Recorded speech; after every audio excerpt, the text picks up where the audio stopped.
하나님 말씀 보겠습니다. 마가복음 6장입니다.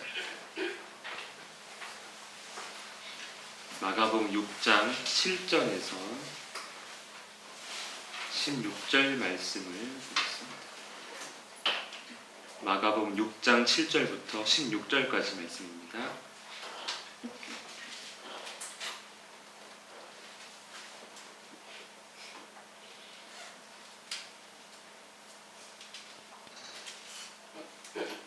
찾으셨으면 한 절씩 교독하겠습니다. 12 제자를 부르사 둘씩 보내시며 더러운 귀신을 제어하는 권능을 주시고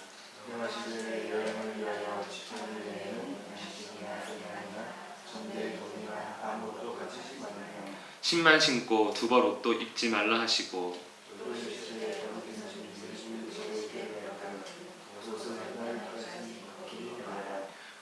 어느 곳에서든지 너희를 영접하지 아니하고 너희 말을 듣지도 아니하거든 거기서 나갈 때에 발 아래 먼지를 떨어버려 그들에게 증거를 삼으라 하시니 많은 귀신을 쫓아내며 많은 병자에게 기름을 발라 고치더라.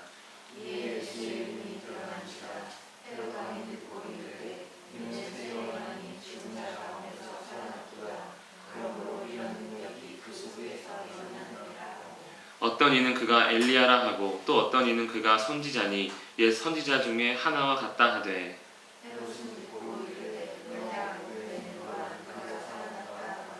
아멘. 이 그림의 공통점 혹시 아십니까? 이 그림의 공통점 맞추고 싶으시죠? 동그란 거, 네모난 것도 있는데요. 넘어가겠습니다. 궁금한 건 나중에 7절 한 번 더 읽겠습니다. 시작. 12 제자를 부르사 둘씩 보내시며 더러운 귀신을 제어하는 권능을 주시고 오늘 예수님께서 제자들을 둘씩 짝지어서 이제 전도를 내보내는 그런 말씀에 관한 내용입니다. 둘씩 제자를 파송했습니다.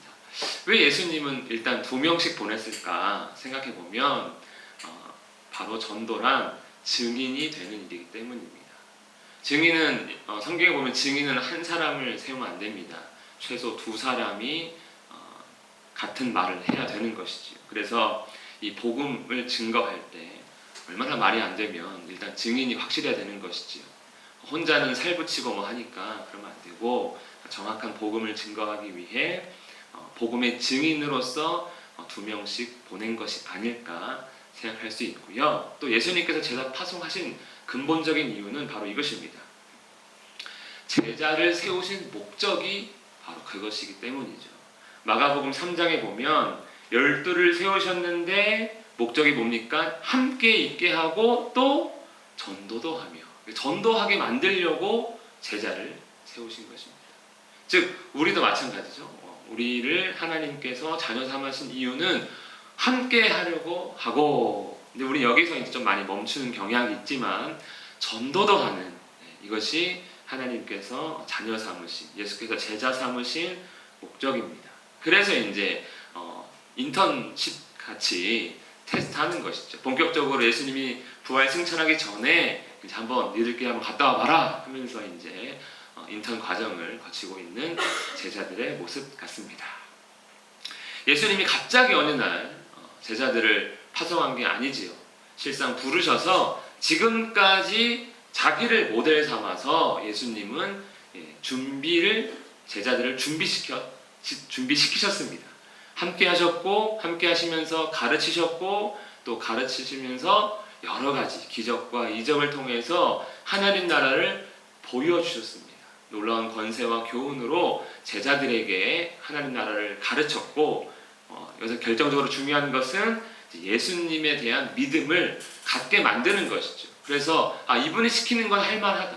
이분의 말씀대로 살만하다라는 그런 믿음을 갖게 된 것 같습니다. 그래서 우리가 전도할 때 가장 중요한 것은 무엇입니까? 전도는 예수님에 대한 믿음이 드러나는 행위라는 것이죠. 전도는 예수님에 대한 믿음이다. 인정하십니까? 믿으십니까? 아닌 것 같고 인정하십니까? 예. 우리가 다른 사람에게 어떤 그 사람이 보지 못한 어떤 것을 증거할 때 우리는 이 증거하고자 하는 것에 대한 믿음이 확실한 것이죠. 그러니까 내 말이 맞아, 믿어, 넌 속만 살았니 하면서 이야기하지 않습니까? 그리고 예수님을 증거할 때도 마찬가지죠. 그런 믿음이 우리 안에 흔들린다면 우리는 자신 있게 사실 증거하지 못할 것입니다. 그래서 제자들을 가장 먼저 준비시킨 예수님께서 이제 제자들을 파송하는 것이죠. 제자들에게는 저 믿음이 아마도 조금은 있을 것입니다. 그리고 그냥 보내면 안 되지요. 예. 마치 일을 시키는데 공구를 안 주면 안 되잖아요. 예. 필요한 것을 주고 일을 시켜야 하는데 예수님께서는 어떤 필요를 세우십니까? 더러운 귀신을 제어하는 권능을 주시고. 여러분 받으셨습니까? 저도 이거 말씀 주면서 나 없는데 큰일 났네 이런 생각을 한번 해봤습니다. 어쨌든 권능을 주셨습니다. 근데 이것도 역시 제자를 세우신 목적 가운데 한 개라는 거예요. 마지막에 보면 권능도 가지게 하려고 제자를 세우셨다라고 말씀하고 있습니다. 여러분 전도는 우리의 능력이 아닌 주의 능력으로 하는 것입니다. 믿으십니까? 예. 근데 우리가 이걸 사실 좀 간과해요. 우리의 능력을 뭔가 해보려고 합니다. 우리는 하나님의 능력을 기대하고 사실 예수님을 전해야 되는 것이죠. 이걸 다르게 왜 우리의 능력이 아닌 주의 능력으로 해야 하는 것입니까? 예, 바로 하나님의 나라를 증거하는 증인되기 때문에 그렇습니다. 여러분 우리가 가령 대형 가전제품을 내가 써보고 다른 사람에게 소개할 때 가령 LG나 삼성 이런 제품들을 우리가 소개할 때 말로만 하지 않습니다. 내가 써봤잖아. 우리 집 LG 냉장고잖아요. 우리 집은 삼성 TV잖아. 이렇게 하고 그 제품을 보여주죠. 그 회사를 소개할 때는 그 제품을 보여줘야 됩니다. 가령 제품은 삼성 거 실컷 써놓고 LG 거 써 이렇게 할 수도 있겠죠. 물론 안 좋으면. 하지만 내가 거기에 증인된다면 거기에 대한 것을 보여줘야 되죠.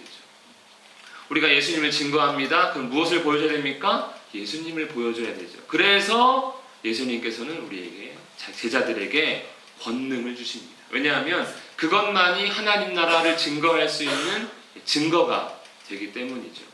세상 것을 보여주면서 예수 믿어라. 이거는 말이 안 되는 것입니다. 왜냐하면 세상 것을 하나님 나라에 있는 것이 아니라 세상의 것이기 때문에 그런 것이죠. 그래서 전도는 반드시 주의 능력으로만 할 수 있습니다. 그래야지 하나님 나라가 들어가게 되는 것이죠. 우리 8절과 9절 말씀을 읽겠습니다. 시작. 명하시되 여행을 위하여 지팡이 외에는 양식이나 배낭이나 전대의 돈이나 아무것도 가지지 말며 신만 신고 두벌옷도 입지 말라 하시고. 아멘. 예수님께서 이제 다시 또 전도를 위해 말씀하시는데 무엇을 말씀하시냐면 가지지 말아라. 그리고 더 입지 말아라. 이렇게 말씀을 하십니다. 참 어려운 말씀 같습니다. 아무것도 가지지 말고 전도하라고요?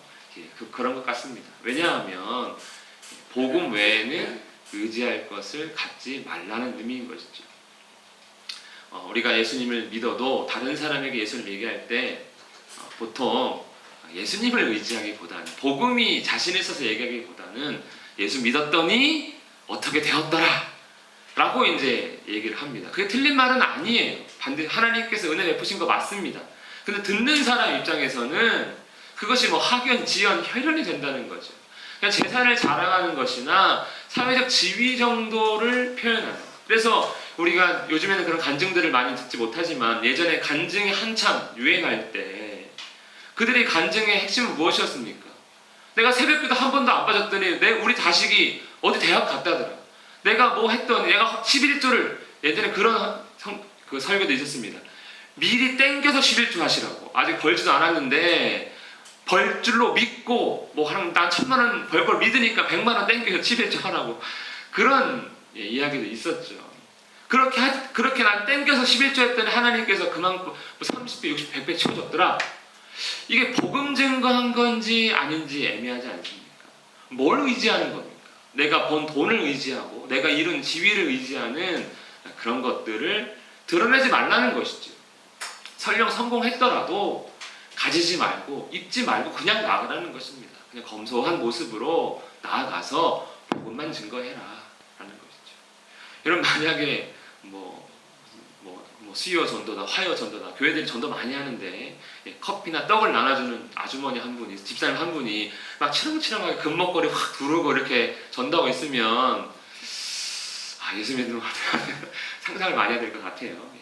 자랑하지 말, 의지하지 말라는 것이죠. 그리고 또 가지지 말고 입지 말아야 할 두 번째 이유는 바로 전적으로 하나님을 의지하는 거고요. 전도는. 그리고 자랑하지 말라는 것이죠.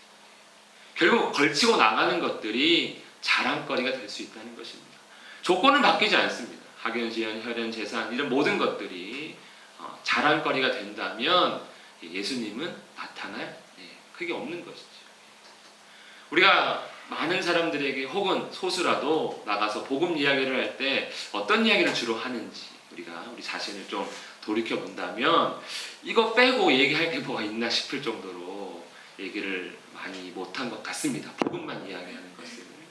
예수님은 하나님만 의지하게 만들기 위해서, 그리고 하나님 외에는, 복음 외에는 자랑할 것이 없도록 하기 위해 가지지 말고 입지 말라 그렇게 하신 것이죠. 전적으로 복음만 의지하고 전적으로 복음만 자랑하도록 그 조건을 스스로 만들어야 된다. 여러분 제자들이 정말 가난합니까? 그렇지 않습니다. 옷 여러 벌 입고요, 신발도 여러 컬러 있습니다.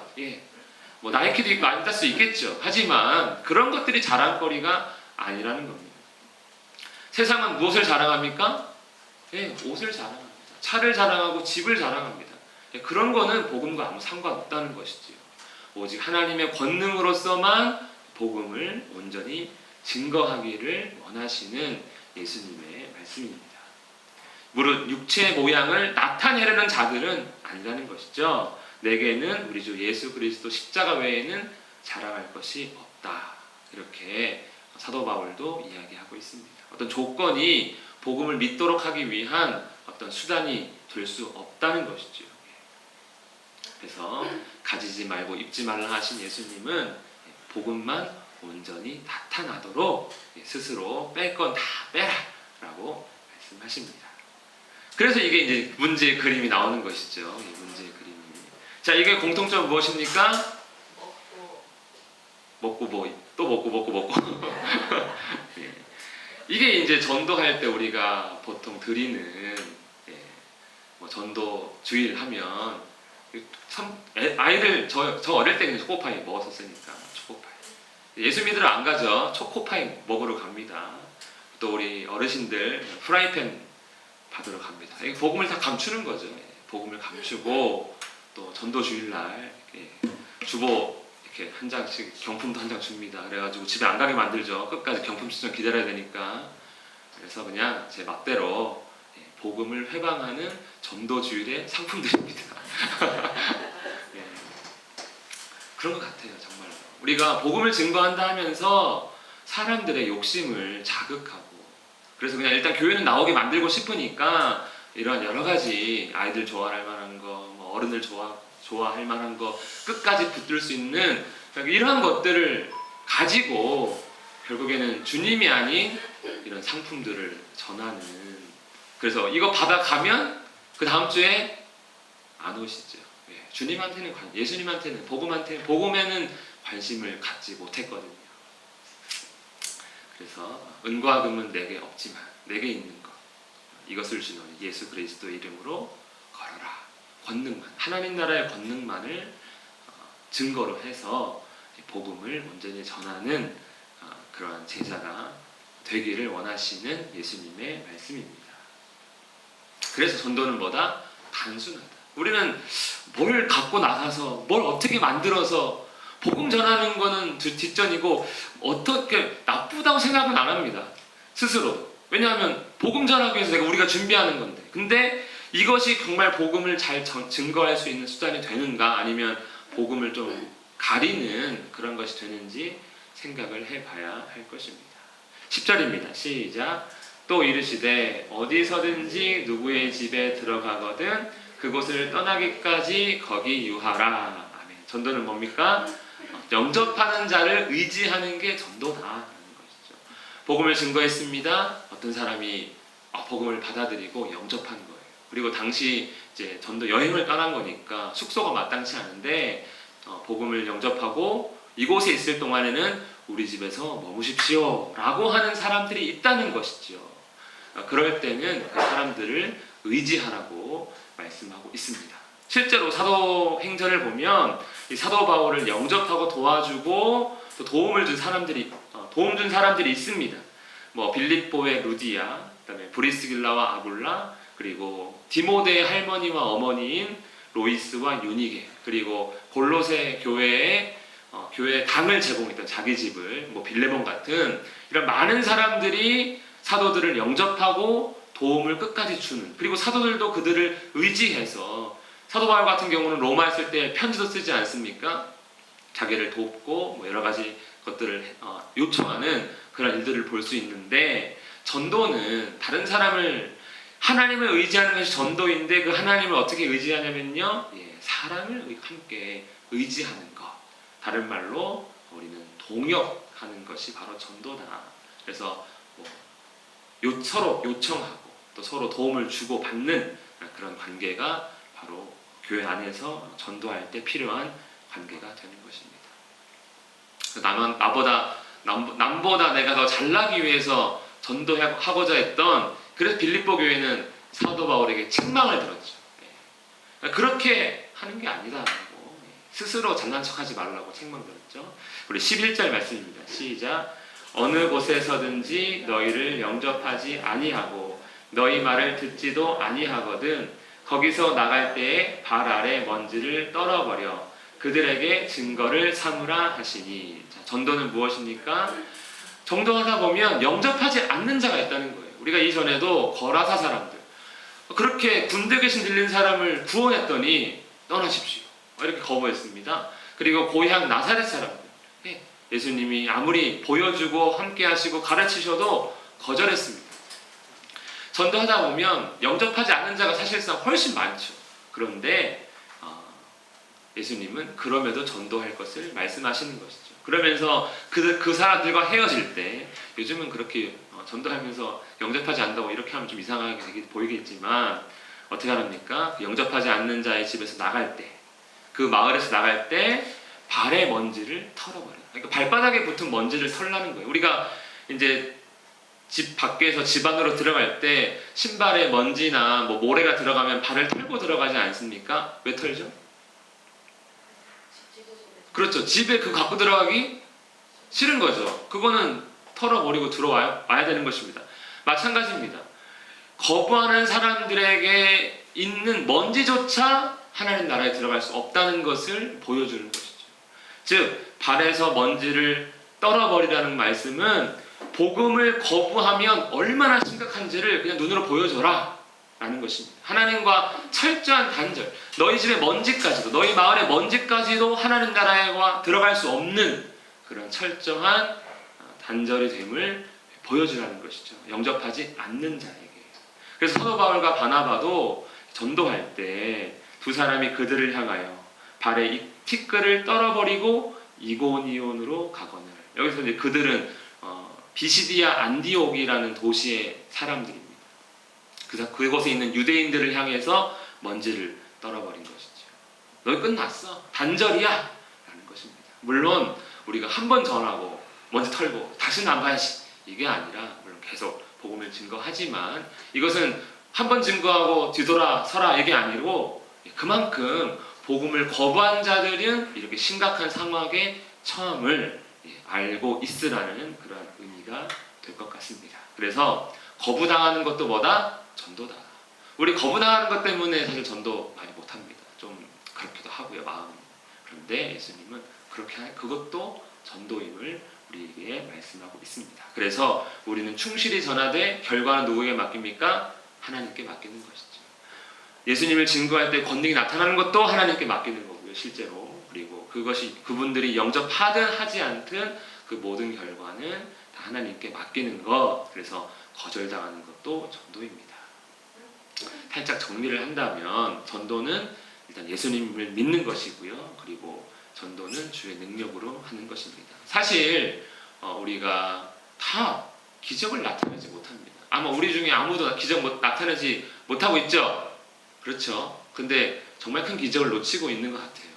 우리가 변화되고 있는 것 같아요. 그리고 우리를 통해서 우리가 그냥 뭐 병치료나 귀신 들린 자들에서 귀신 떠나가는 건 아니지만 우리가 어떤 사람과 이야기하고 또 복음을 증거하며 여러 가지 많은 위로를 전할 때 그 사람이 마음의 위로를 얻는 것들, 그리고 또 세상에 매인 것에서 자유를 얻는 모습들, 세상 속에서 고통당하고 있는데 천국 소망을 갖게 되는 것들, 여러분 그것이 진짜 기적 아닙니까?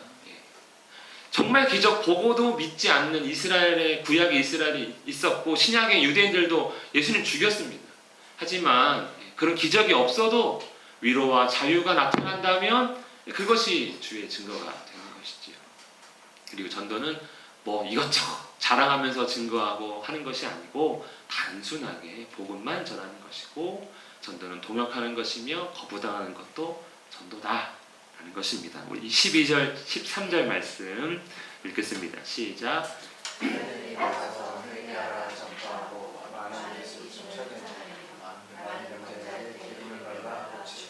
아멘. 이제 제자들이 예수님의 가르침을 듣고 드디어 나갔습니다. 그리고 예수님처럼 전도했습니다. 그들이 본 건 예수님밖에 없잖아요. 회개하라 하면서 하나님 나라를 전파했습니다. 그랬더니 어떻게 됐습니까? 하나님 나라가 나타난 것이죠. 예수님 말씀처럼 권능으로 하나님의 나라가 나타난 것입니다. 하나님의 권능이 나타났습니다. 하나님 나라가 임한 것이지요. 귀신을 쫓아내며 많은 병자에게 기름을 발랐습니다. 좀 전에도 말씀드렸지만 우리가 지금 이런 기적을 일으키라는 의미가 아닙니다. 권능은 주께서 우리에게 허락하시는 것이고 우리가 그저 복음을 증거하면 하나님께서 역사하실 것입니다. 믿으십니까? 아무 일도 일어나지 않는 이유는 아무 일도 하지 않기 때문에 아무 일도 일어나지 않는 것이지요. 우리가 복음을 증거하면 영접하든 거부하든 일은 일어나게 되어 있습니다. 그리고 그 하나님 나라의 증거가 자유라는 것이죠. 위로와 자유. 귀신으로부터 자유, 질병으로부터 자유. 그리고 우리는 세상의 욕심이나 육신은 세상으로부터 우리는 자유를 경험할 수 있게 되는 것, 그것이 바로 복음이고 또 복음의 역사입니다. 여러분 예수 그리스도를 믿고 여러분들이 경험한 그런 자유는 무엇입니까? 어떤 자유를 누리고 계십니까? 그 누리고 있는 자유를 반드시 알고 계셔야 됩니다. 그것이 없다면 예수님의 복음을 알지 못하는 것이고 또 믿지 않는 그런 상황일 수도 있습니다.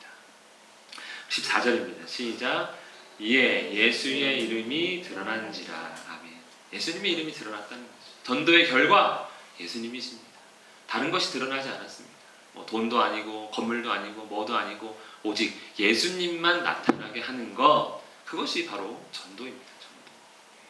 당연하죠. 다른 거 자랑 못하고 오직 하나님 나라, 그 권능, 그리고 예수님, 그 결과물은 뻔합니다. 다른 게 나타날 수 있는 상황이 전혀 아니었던 것이죠. 그런데 부작용이 하나 있는 게 또 전도의 내용입니다. 14절 하반절 말씀 읽겠습니다. 시작. 헤롯 왕이 듣고 이르되 이는 세례 요한이 죽은 자 가운데서 살아났도다. 그러므로 이런 능력이 그 속에서 일어나느니라 하고, 헤롯 왕도 이제 드디어 예수님의 이름을 듣게 되었다는 것입니다. 그런데 들린 예수란 존재가 얼마나 놀랍냐면 듣자마자 내가 죽인 요한이 살아난 거 아니야? 이렇게 반응했다는 거예요. 너무나 큰 권능들이 제자들을 통해 이제 곳곳에 나타나니까 이렇게밖에 생각할 수 없는 헤롯 왕이라는 것입니다. 헤롯 왕은 어디를 다스리는 왕이냐면 막 큰 나라의 왕이 아니고요. 저 보라색 갈릴리 부분과 좀 요단강 일부 옆에 요단강 동편 쪽 일부를 다스리는 분봉왕, 작은 그냥 뭐 귀족 같은 왕입니다. 이 지역을 다스리는 왕이니까요. 이 지역에 퍼져서 전도하고 있는 제자들 때문에 예수의 이름을 듣게 된 것이죠. 이렇게 보라색 지역의 왕입니다. 놀랐다는 것이죠. 이 사람은 이제 세례 요한을 죽인 자입니다. 그 이후 내용이 이제 17절부터 세례 요한을 어떻게 죽였는지 하는 내용이 나오지요. 세상이 듣게 된 전도의 결과는 놀라움입니다. 놀라움. 네, 놀라움. 우리가 전도하면 세상이 놀라게 된다는 것이죠. 어떤 이는 엘리야다, 어떤 이는 선지자다라고 말했고요. 아니야, 분봉왕은요, 내가 죽인 그가 살아난 거야. 이게 전도라는 것입니다. 전도는 세상 사람들이 듣기에도 굉장히 놀라운 일. 그런 것 아닙니까? 얼마나 놀랐냐면요, 예수님 믿으면 미쳤다고 얘기합니다. 예수 안 믿던 사람이 어느 날 그 친구가 예수 믿고 있으면 너 미친 거 아니야? 그걸 왜 가?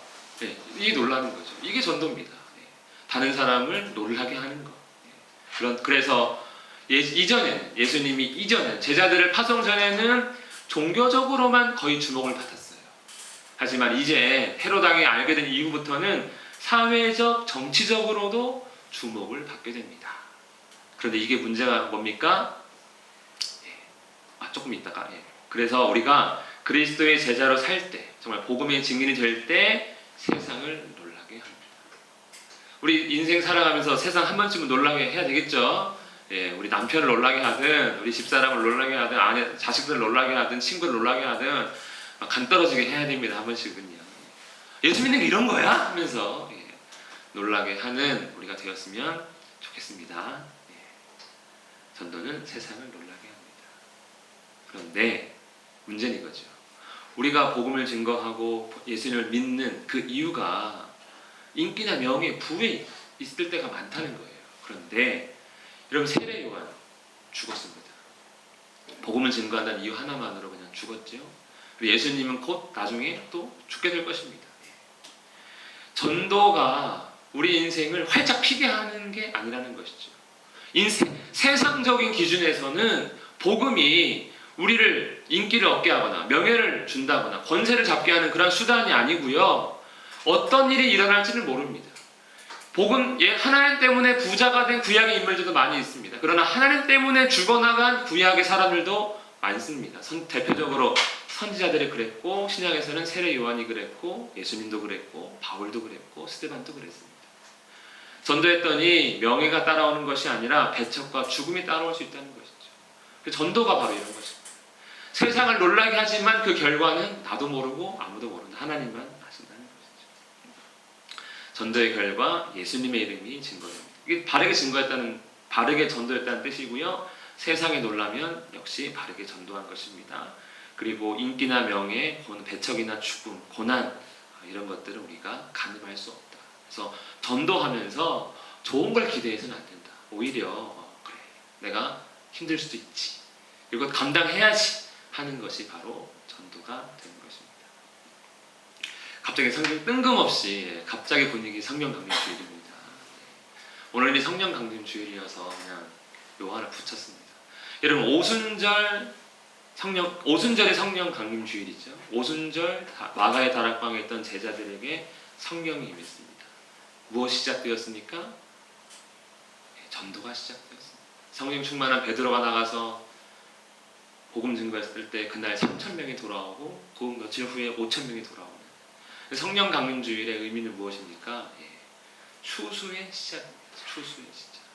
이제 보리와 밀 추수가 끝나고 과일 추수가 시작되는 그 시기, 마찬가지로 잃어버린 한 영혼, 한 사람을 찾는 그 시기가 성령이 임한 이후에 시작이 되는 것이죠. 너희가 성령을 받으면 증인이 되리라 라고 말씀하셨습니다.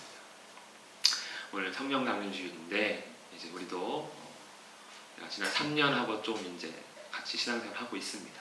우리의 삶에도 이렇게 전도가 또 시작되고 또 코로나도 이제 끝이 났고 좀 더 자유롭게 또 담대함으로 예수님을 드러내는 우리 모두가 되기를 축복합니다. 그래서 오늘 함께 말씀을 기억하면서 기도하실 때 우리에게 성령으로 충만케 하소서. 그리고 주님을 신뢰하며 전도를 감당하는 우리가 되게 해달라고, 또 권능을 주사 주님 나라를 나타내게 해달라고, 또 배척과 어려움이 있어도 복음 전하는 일을 포기하지 않게 해달라고 우리 말씀을 기억하면서 함께 기도하겠습니다. 살아계신 하나님 아버지, 정말 성령의 충만함으로 우리가 주님을 나타내고 증거할 수 있기를 간절히 원합니다. 세상의 홍보는 광고가 아니라 전도가 되기를 원합니다. 주를 사용하셔서 우리를 통해 예수님이 나타나고 증거되고 주의 권능이 임하며 하나님 나라가 증거될 수 있기를 간절히 원하오니 살아계신 주님 한 영 한 영 붙들어 주시고 함께하여 주시옵소서. 아버지여 우리가 약한 부족함 아버지가 붙들어 주시옵소서. 아버지 우리를 인도하여 주시옵시고 이 전도의 사명 제자담의 목적을 우리가 온전히 깨달아 우리 직장에서 가정에서 또 우리의 생활 가운데서 주님을 나타낼 수 있도록 전할 수 있도록 은혜를 베풀어 주시옵소서. 아버지께서 모든 것을 돌보시기를 원합니다. 함께해 주시기 원합니다. 사용하여 주시고 예수 그리스도의 이름을 드러내는 우리의 삶이 되게 주시옵소서. 살아계신 하나님 아버지, 예수님의 이름을 온전히 드러내는 나타내는 우리의 삶이 되기를 원합니다. 믿음을 더하시고 권능을 주시며 성령으로 충만케 하사 오직 주님의 증인되는 우리가 되게 하옵소서. 예수님의 이름으로 기도합니다. 아멘.